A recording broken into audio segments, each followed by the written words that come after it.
अस्सलाम वालेकुम, कैसे हैं आप सब। उम्मीद है आप सब जहाँ भी होंगे खैर खैरियत से होंगे। Today will talk about art therapy for anger management toward adults. हमें समटाइम्स बल्कि अक्सर ऐसा होता है कि हमें हमारे बड़ों पे गुस्सा आता है, बिकॉज़ हमें ऐसा लग रहा होता है, हम ऐसे परसीव करते हैं कि हमारे साथ नाइंसाफ़ी हुई है, हमारे साथ हम ये कह सकते हैं कि इंसाफ़ नहीं हुआ है, कोई बैलेंस नहीं है। इसके डिफरेंट रीज़न्स हो सकते हैं, डिफरेंट कॉजेज़ हो सकते हैं, बट समहाउ हमें ये लगता है कि हमारे साथ गलत हुआ है। इसकी वजह से हमें जब ऐसा लगता है कि हमारा पॉइंट ऑफ व्यू ठीक है, उनका पॉइंट ऑफ व्यू गलत है, या हमें जब ऐसे लगता है कि हमें अंडरस्टैंड नहीं किया जा रहा, तो इन सारी रीज़न्स की वजह से, इसके अलावा भी बहुत सारी रीज़न्स होती हैं, हमें हमारे बड़ों पे गुस्सा आता है, उनके साथ हम ये कह सकते हैं कि इख्तलाफ होता है और फिर गुस्सा आता है, क्योंकि वो हमारे बड़े होते हैं, वो एडल्ट्स होते हैं, तो हम वर्बली एंगर डिस्प्लेस नहीं कर सकते उन पे।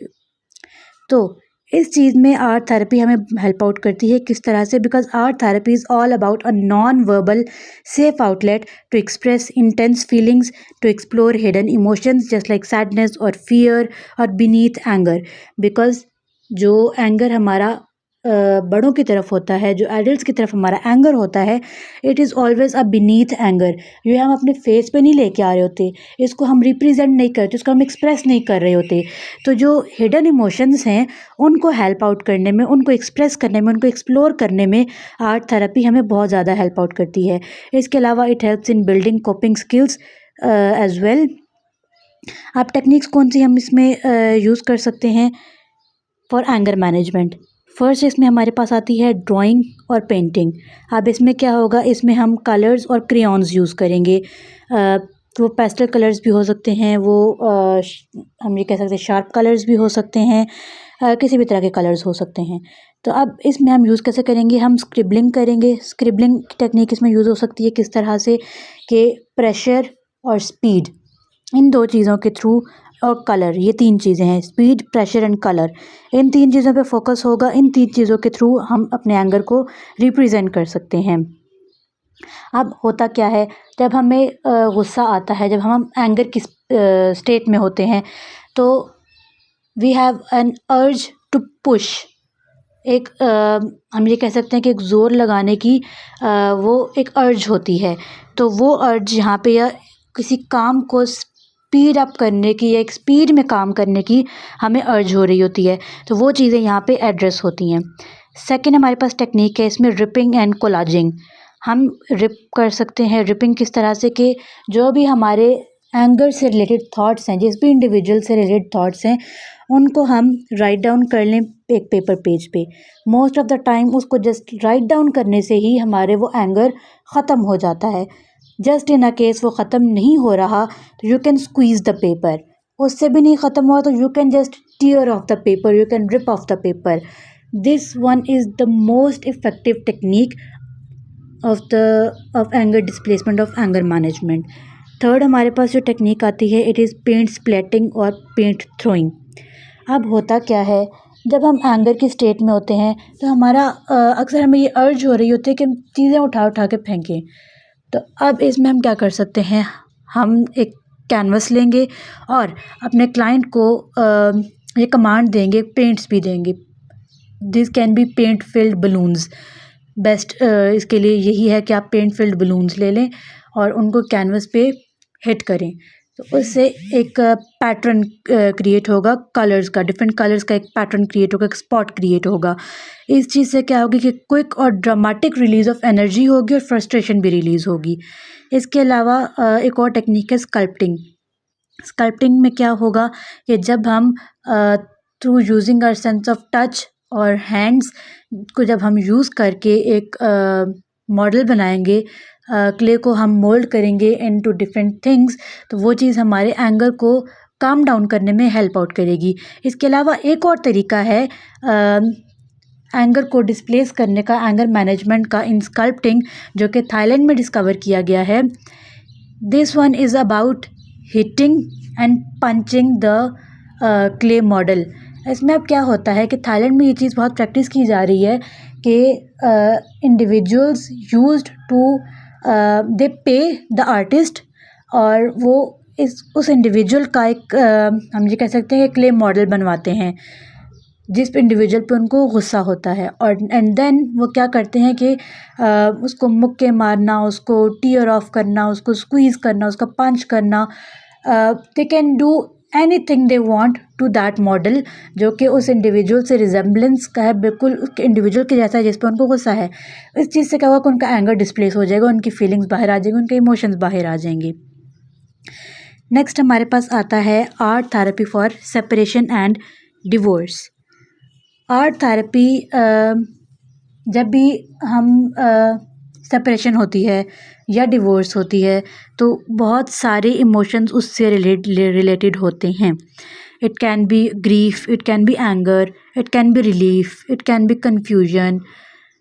रिलीफ इन अ सेंस कि अगर बहुत प्रॉब्लमेटिक मैरिज है या बहुत प्रॉब्लमेटिक रिलेशनशिप है तो फिर तो सेपरेशन पे तो बहुत रिलीफ मिलेगा कि सुकून आ गया अब। बट एंगर कि अगर इंडिविजुअल सेपरेट नहीं होना चाह रहा but still they are forced to be separated, तो एक एंगर, एक ग्रीफ की वो उसमें इमोशन आएगा। देन अब हम इसमें टेक्निक्स डिस्कस करेंगे। टेक्निक्स इसमें हमारे पास दो तरह से, जब सेपरेशन होती है ना तो चिल्ड्रन भी अफेक्ट होते हैं और एडल्ट्स भी अफेक्ट होते हैं। चिल्ड्रन अफेक्ट होते हैं because they have difficulty in adjusting with the change, और एडल्ट्स को क्या प्रॉब्लम आती है, they have problem in redefining their identity, because पहले तो वो एज अ कपल रह रहे थे बट सेपरेशन के बाद उनको दोबारा से अपनी आइडेंटिटी को रीडिफाइन करना है, तो उसमें भी उनको प्रॉब्लम्स आ रही होती हैं। पहले हम डिस्कस करेंगे टेक्निक्स फॉर एडल्ट्स कि एडल्ट्स के साथ हम कौन कौन सी टेक्निक्स अप्लाई कर सकते हैं। फर्स्ट ऑफ ऑल इसमें आता है हमारे पास इमोशनल मैप। इमोशनल मैप में क्या है कि हम एक विजुअल कोलाज क्रिएट करेंगे ऑफ ऑल द इमोशंस जो कि डिवोर्स या सेपरेशन से रिलेटेड हैं। This can B sadness, relief, anger, regret, confusion, anything, और उन सब इमोशंस को डिफरेंट कलर्स असाइन कर देंगे। ये क्लाइंट करेगा, हमने क्लाइंट को कमांड करना है कि आप पहले इमोशंस लिखें जो भी आपके इस सेपरेशन से या सारे सिनेरियो से रिलेटेड इमोशंस हैं, आप इनको एक एक कलर असाइन कर दें। तो अब क्या होगा, उससे होगा क्या कि उससे उस इंडिविजुअल को, आपके क्लाइंट को हेल्प मिलेगी to identify and to clarify the internal chaos कि उनका एक्चुअल प्रॉब्लम है क्या, एक्चुअल इमोशन क्या है इस चीज़ को लेके, इस सिचुएशन को लेके उनका एक्चुअल इमोशन क्या है। जब इमोशन सामने आएगा तो बाकी चीज़ों को एड्रेस करना भी रिलेटिवली ईजी हो जाएगा। सेकेंड टेक्निक हमारे पास आती है गुड बाय लेटर्स की। Goodbye letters is one of the best example. ये तब हम यूज़ करते हैं जब सेपरेशन या डिवोर्स म्यूचुअल कंसेंट के साथ हो रही होती है। There are most of the cases जिसमें किसी वजह से, किसी एक्सटर्नल इशू की वजह से रिलेशनशिप नहीं कंटिन्यू हो सकता और फिर म्यूचुअल कंसेंट से सेपरेशन और डिवोर्स हो जाती है। I can give a very best example. Imran Khan and Jemima, they both wrote a letter, a goodbye letter after their divorce, because उनकी डिवोर्स म्यूचुअल कंसेंट से हुई थी। कोई क्लैशेस, कोई झगड़ा, उस तरह की कोई चीज़ नहीं थी, म्यूचुअल कंसेंट से डिवोर्स हुई थी and they both wrote the goodbye letter. इसके बाद हम इसमें क्या कर सकते हैं कि गुड बाय लेटर को हम सेफ अपने पास भी रख सकते हैं। We can also burn it, tear it, और it can also be buried in the clay sculpture to symbolize that we have left our past in the past। हम उसको अपने साथ लेके आगे नहीं जा रहे, हमारा जो पास्ट था उसको हमने छोड़ दिया है। इसके बाद हमारे पास एक और टेक्निक आती है द ब्रोकन मिरर मेटाफर। इसमें हम क्या करते हैं, इसमें ब्रोकन मिरर पीसेस को असेंबल करके उसमें अपनी उन फीलिंग्स को विजुअलाइज करना है जो कि फ्रैक्चर्ड फीलिंग्स हैं, हमारे फ्रैक्चर्ड सेल्फ की, जो कि हमारा डिस्टर्ब्ड सेल्फ है, उसकी जो फीलिंग्स हैं उसको हमने विजुअलाइज करना है। इसके बाद हमारा टास्क क्या होगा कि हमने रिकन्स्ट्रक्ट करना है उन पीसेस को, उन शैटर्ड पीसेस को, और रीअसेंबल करना है उन पीसेस को, जो भी हमारा रिफ्लेक्शन आ रहा है, जो हमारी फीलिंग्स है उसमें उनको रीअसेंबल करना है into new pieces to form a new meaningful and a whole entire image. This technique helps in moving on from the past and from the previous relationship. Next हमारे पास आते हैं art therapy for the children of divorce और children जिनके parents separate हैं, जिनके parents की separation हो चुकी है। फर्स्ट ऑफ ऑल इसमें आता है हमारे पास drawing the family. Drawing the family में क्या होगा, हम चाइल्ड को ये कमांड देंगे, जो प्रॉम्प्ट देंगे कि आप अपनी फैमिली ड्रॉ करो। आप जब चाइल्ड एक फैमिली की पिक्चर ड्रॉ करेगा तो हमें उस चीज़ से ये आइडिया होगा कि चाइल्ड का क्या पर्सपेक्टिव है regarding the changes in his और हर फैमिली स्ट्रक्चर। तो वो चीज़ अंडरस्टैंड करने में हमें हेल्प मिलेगी। इसके अलावा we can ask them to create और टू ड्रॉ अ होम और सेफ्टी मैप। दोनों घर, मदर का भी और फादर का भी, दोनों घरों को, दोनों जो होम्स हैं उनको ड्रॉ करवाना है। अब इससे क्या होगा, ये चीज़ जो है हेल्प आउट करेगी इन फिज़िकल ट्रांजिशन। हमें ये अंडरस्टैंड होगा कि चाइल्ड इस फिज़िकल ट्रांजिशन को किस तरह से देख रहा है, वो इन दोनों सेफ स्पेसेस को किस तरह से आइडेंटिफाई कर रहा है। इधर mother's house is safe space for them और the father's house is safe space for them. इसके बाद we can discuss the feelings about moving between the two houses. हम चाइल्ड से ये चीज़ें डिस्कस कर सकते हैं। इसके अलावा एक और हमारे पास टेक्निक आती है ट्रांजिशनल ऑब्जेक्ट्स की। ट्रांजिशनल ऑब्जेक्ट्स कौन से होते हैं, जो कि स्मॉल पोर्टेबल ऑब्जेक्ट्स होते हैं। These can be a decorated box, a keychain, a stone or a teddy bear or a doll. It can be anything. कोई भी ऐसी चीज़ जो कि वो चाइल्ड या इंडिविजुअल या एडोलेसेंट के साथ भी ये इश्यूज आ सकते हैं, उनको प्रॉब्लम आ रही है इन वी कैन से जब भी वो घरों के बीच में मूव करेंगे, मदर्स हाउस और फादर्स हाउस के बीच में मूव करेंगे, बिकॉज जो डाइवोर्सीज के जो चिल्ड्रन होते हैं, they have to spend some time in their father's house and some of their time in mother's house. तो they have to take an object, a transitional object, जो कि एक सेफ स्पेस उनको प्रोवाइड करेगा, एक permanent object होगा जो कि चेंज नहीं होगा, और उनका कॉन्फिडेंस जो है वो उनको ट्रांजिशन में हेल्प आउट करेगा, और सेल्फ सूदिंग उनके लिए ये ऑब्जेक्ट होगा। इसके अलावा एक और हमारे पास टेक्निक आती है क्रिएटिंग अ विश। इसमें हम चाइल्ड को कमांड देते हैं कि आप ड्रॉ करो एक ऐसी फैमिली जो कि आप विजुलाइज़ करते हो कि अगर आपके पेरेंट्स सेपरेट ना होते तो आप क्या विजुलाइज़ करते हो कि आपकी फैमिली कैसी होती। तो इस चीज़ से हमें चाइल्ड की डिज़ायर्स और उसके फियर्स जो वो डायरेक्टली नहीं वर्बली नहीं एक्सप्लेन कर पाया, या वर्बली जो एक्सप्रेस करने में उसको प्रॉब्लम आ रही है, उन चीज़ों को अंडरस्टैंड करने में हमें हेल्प मिलेगी, और ये चीज़ें फिर हम उनके पेरेंट्स के साथ भी डिस्कस कर सकते हैं। फिर इसके बाद हमारे पास आता है art therapy for parental loss. जब भी हमारे किसी लव्ड वन की डेथ हो जाती है, हम उनको लूज़ कर देते हैं, तो बहुत सारी प्रॉब्लम्स आती हैं। ग्रीफ का इमोशन आता है। इस चीज़ से हमें कोप करने में आर्ट थेरेपी किस तरह से हेल्प आउट करती है। फर्स्ट टेक्निक इसमें है मेमोरी कोलाज और बॉक्स। हम उनकी बिलोंगिंग्स का एक कोलाज या एक बॉक्स हम क्रिएट कर सकते हैं, जिसमें उनकी बिलोंगिंग्स हों, उनकी मेमोरीज़ हों, उनकी फ़ोटोज़ हो सकती हैं, उनकी पिक्चर्स हो सकती हैं। ये सारी चीज़ें हम कर सकते हैं to hold their memories and their love and their bonding towards us.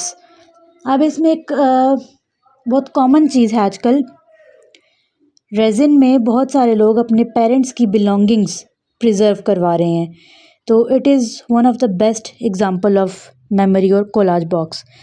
Second इसकी जो टेक्निक है, दिस इज़ लेटर और dialogue to the deceased parent.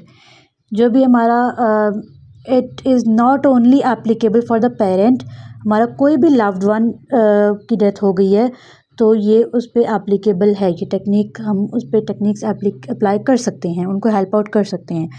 It is just like the goodbye letters. हमने अपनी फीलिंग्स, अपने emotions express करने हैं parents को एड्रेस करते हुए, और उसके बाद हम इसको बरी कर सकते हैं, रिचुअली हम इसको डिस्ट्रॉय कर सकते हैं, बर्न कर सकते हैं, we can rip it off, we can bury it, हम कुछ भी कर सकते हैं, या हम इसको मेमोरी बॉक्स में हम सील भी कर सकते हैं। We can do, the client can do whatever they want, जो भी उनको ठीक लगता है वो कर सकते हैं। The main goal and the main focus is to express the feelings को सप्रेस नहीं रखना, उनको एक्सप्रेस करना है, इमोशंस को एक्सप्रेस करना है। This is the main point. इसके अलावा हम एक और टेक्निक यूज़ कर सकते हैं, symbolic portrait. Symbolic portrait is all about using different colours, different symbols and different shapes, different items, जो कि डिसीज्ड इंडिविजुअल की पर्सनालिटी को रिफ्लेक्ट करते हैं। ये चीज़ें हम यूज़ करके एक पोर्ट्रेट बना सकते हैं जो कि उनकी वैल्यू को, उनकी पर्सनालिटी को और उनके इमोशनल रोल को जो उन्होंने लाइफ में, अपनी लाइफ में या आपकी लाइफ में, क्लाइंट की लाइफ में वो रोल प्ले किया है, उसको हम ये कह सकते हैं कि रिफ्लेक्ट करेगा। इसके बाद एक और हमारे पास टेक्निक है drawing grief as a landscape और वेदर।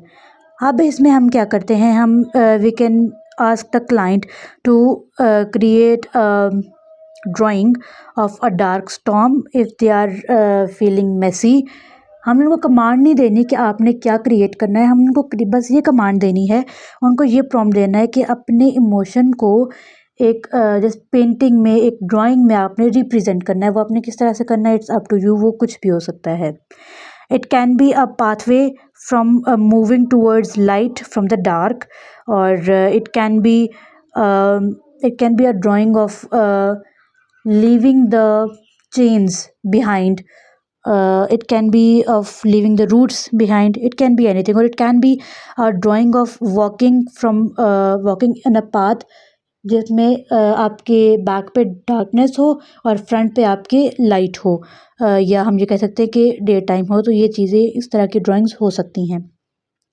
देन एक और टेक्निक आती है हमारे पास मंडाला फॉर काम।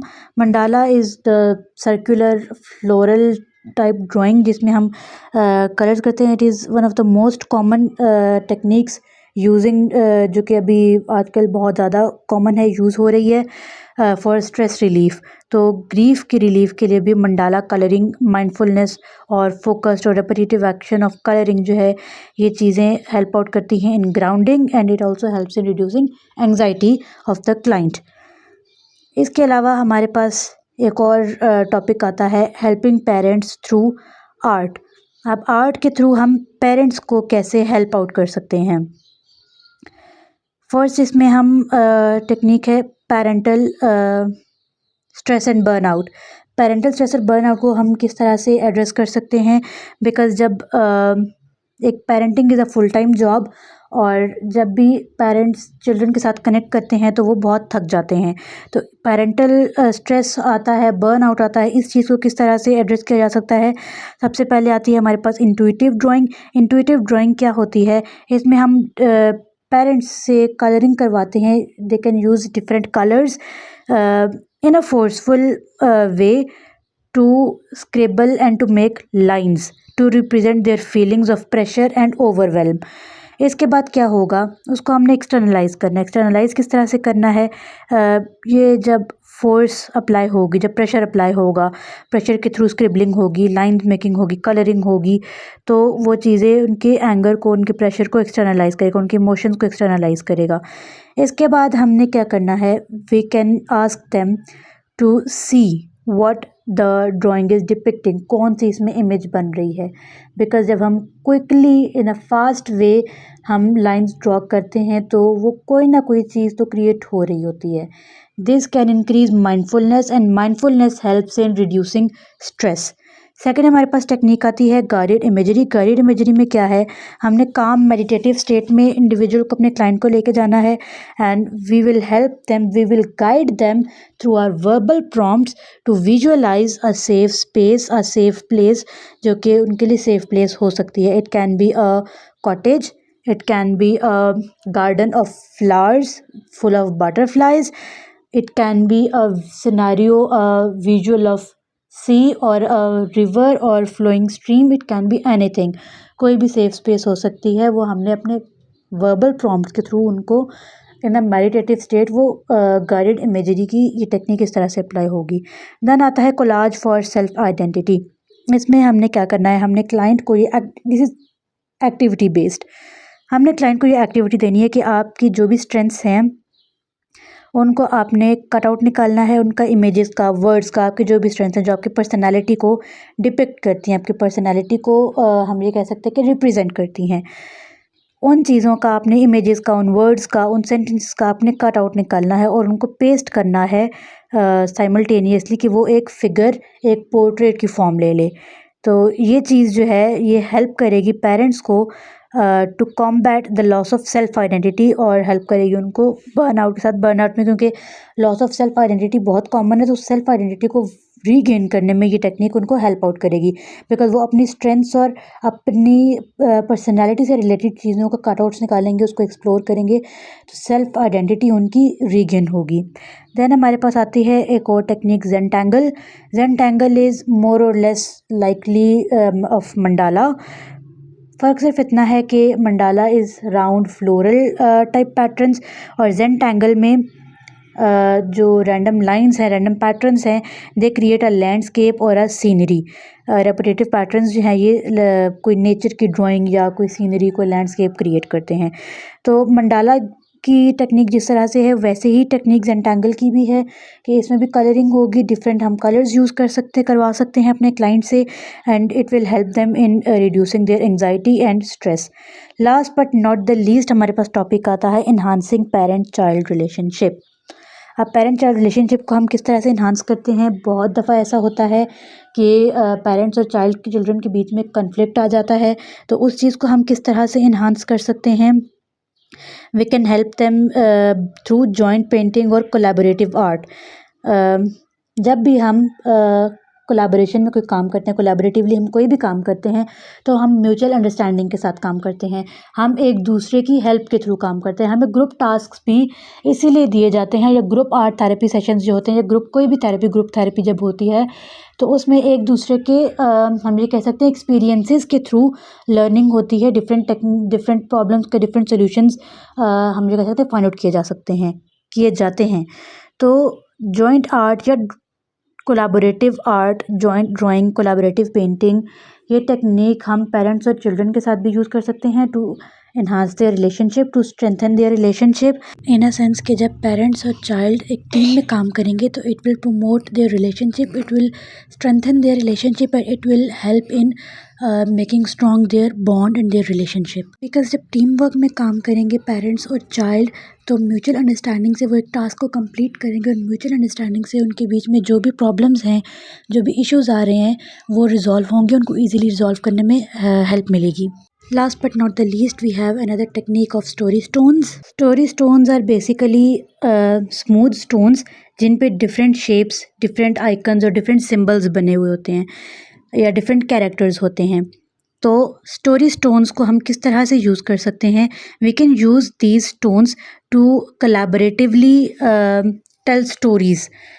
कोई भी एक स्टोन है, फॉर एग्ज़ाम्पल अगर एक स्टोन पे एक मैजिक वॉन्ड बनी हुई है, तो हम पेरेंट्स और चाइल्ड को एक साथ बिठा के हम उससे रिलेटेड एक स्टोरी क्रिएट करवा सकते हैं।